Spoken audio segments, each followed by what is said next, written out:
Welcome dear students to Computer Studies Standard 10th English Medium chapter number 9 part 6 video.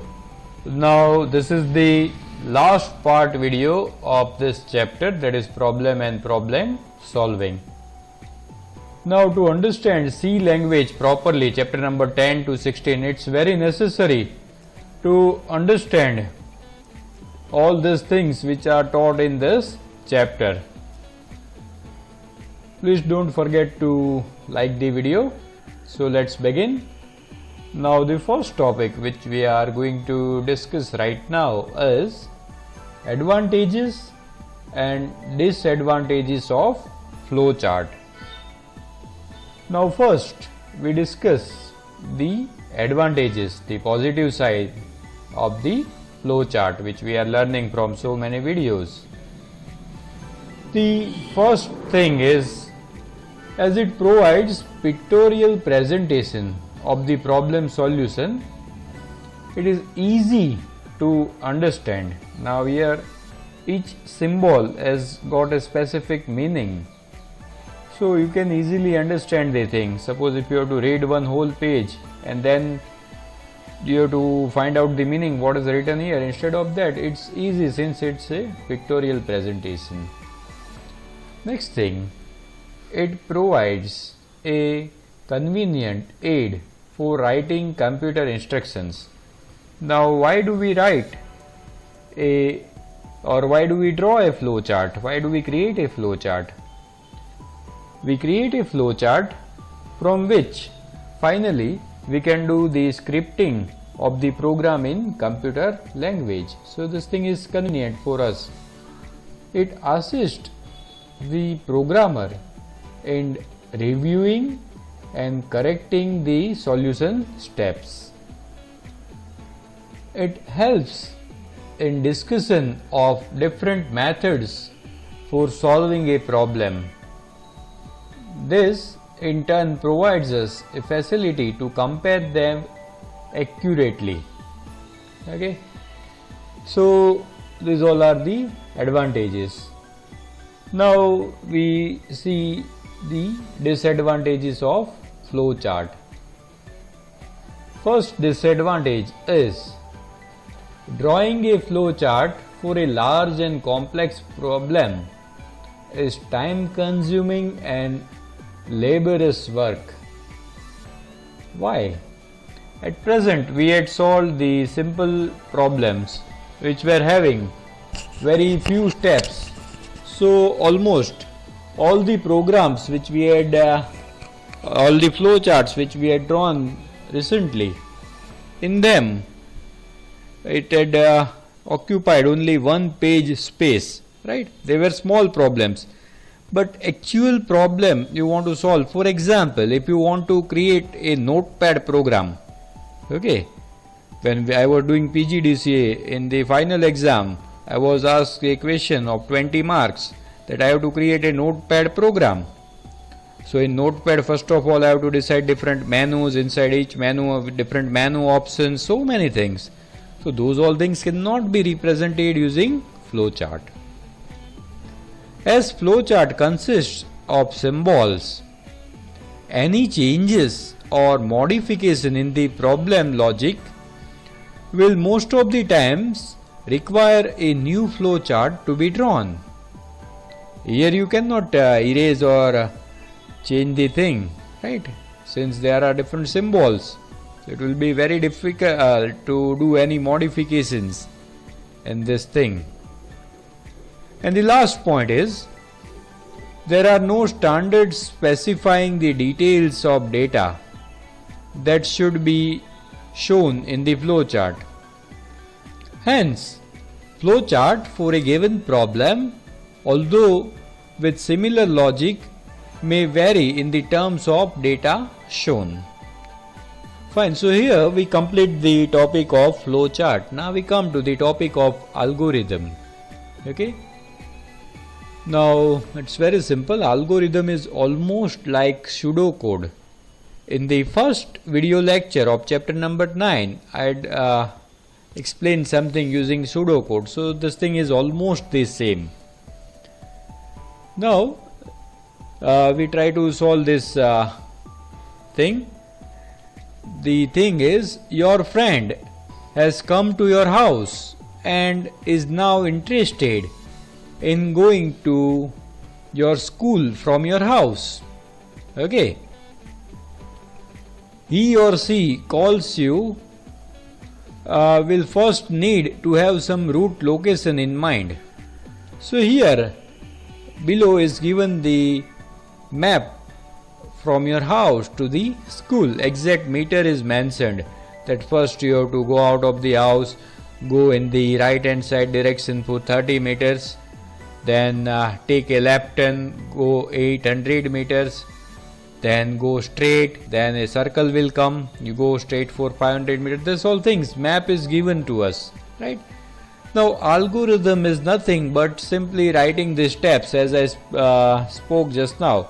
The same steps you have to write, that is algorithm. So we write these steps.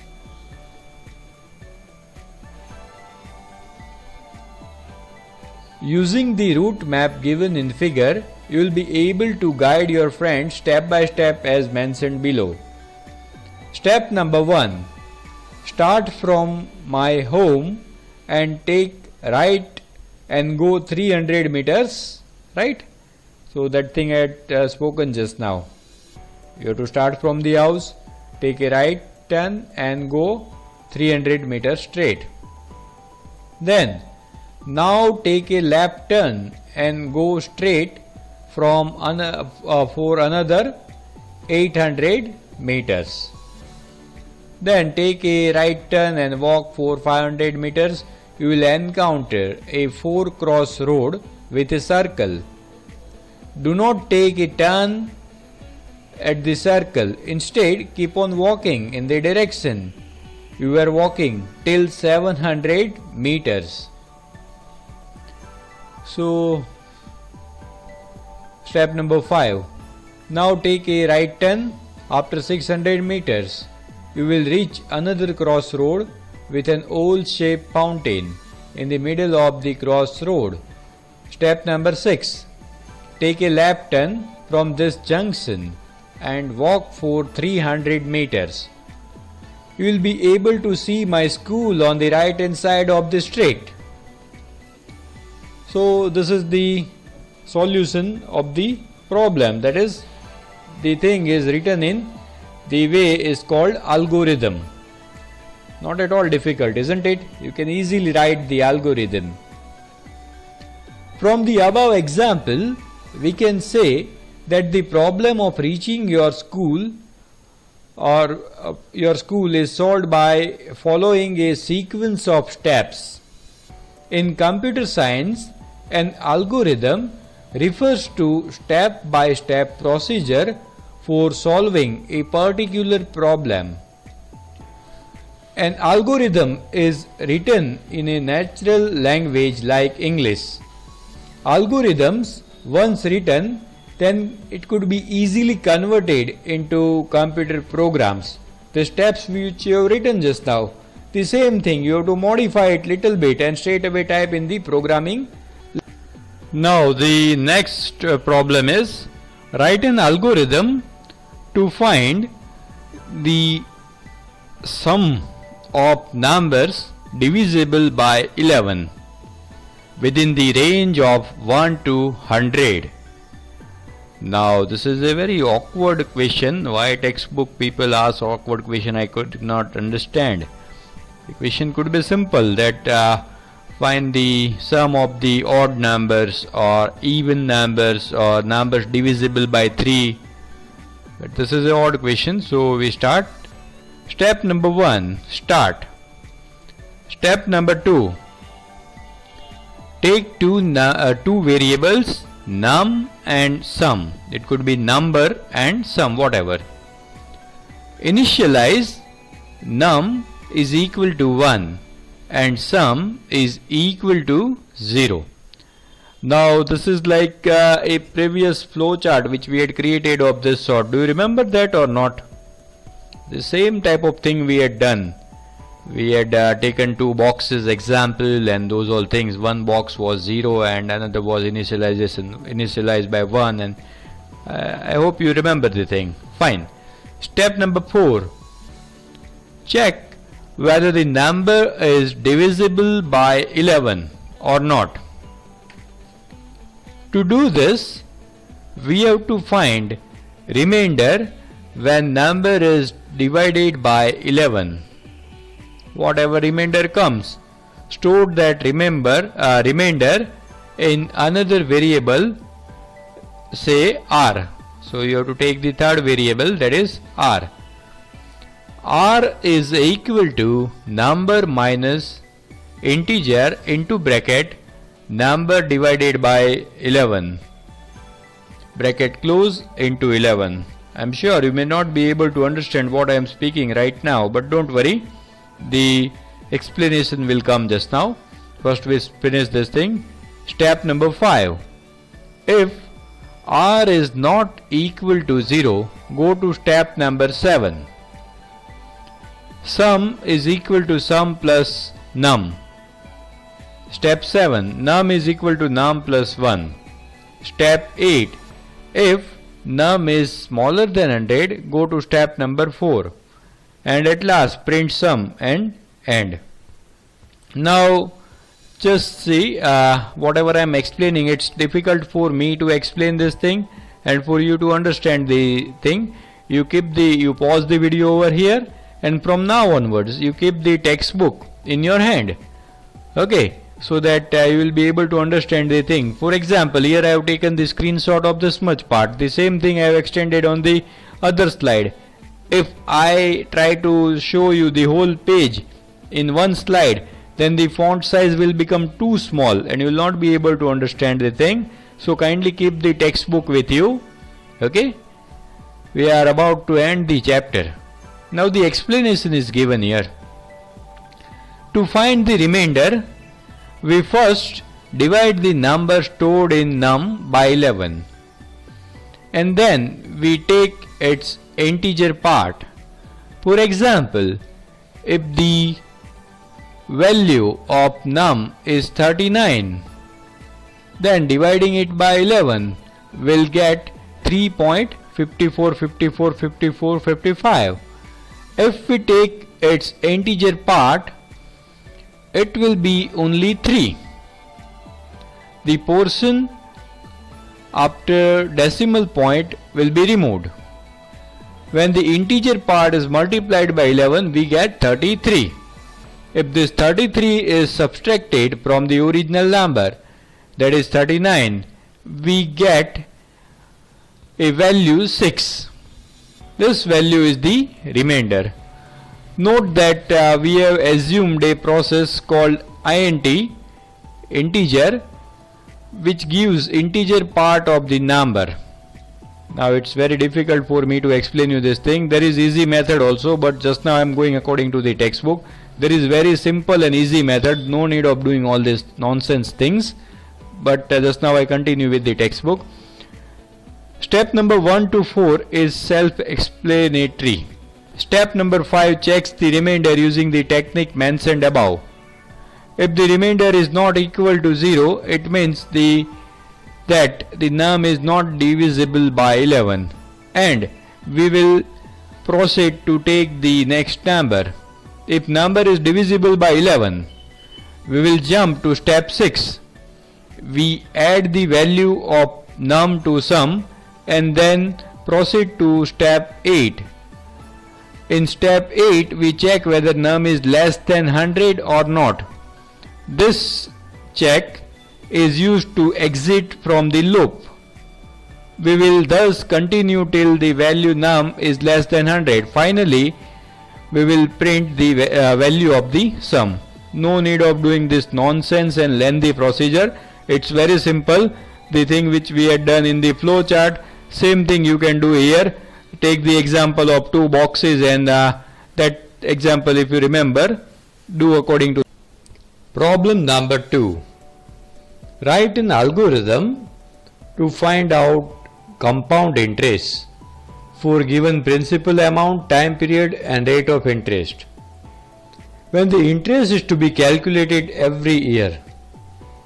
Now we know that the formula for finding the compound interest is P into bracket 1 plus R upon N, R plus 100 bracket close into N minus P, right, that is minus principal amount. So here we take three variables, P for principal amount, R for rate of interest and N for number of years. So step 1, start. Step 2, take four variables P, R, N and CI, that is compound interest. Now assign the values to P, N and R. Here you can also write that input the value for P, for N and for R.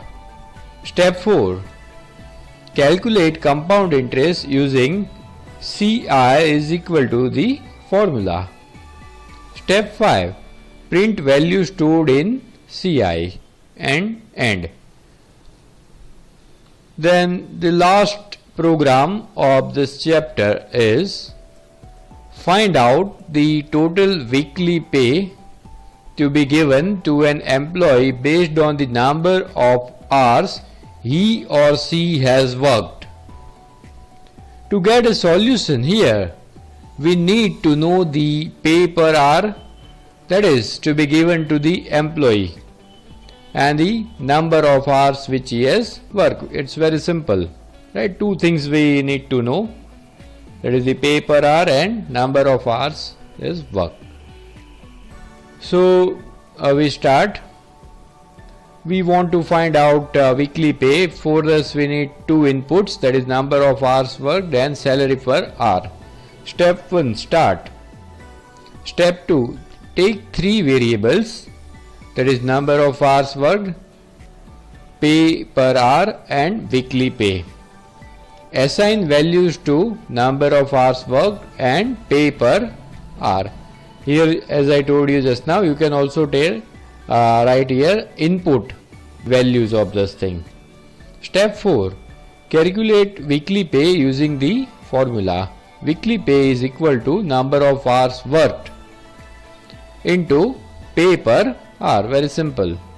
And step 5, print value stored in weekly pay. And step 6, end. Fine, so here we complete this chapter. Some of the part was very interesting of the chapter. Some of the part was not so much useful, but since it was there, so I had to teach you. Thank you. Goodbye. We meet in the next chapter.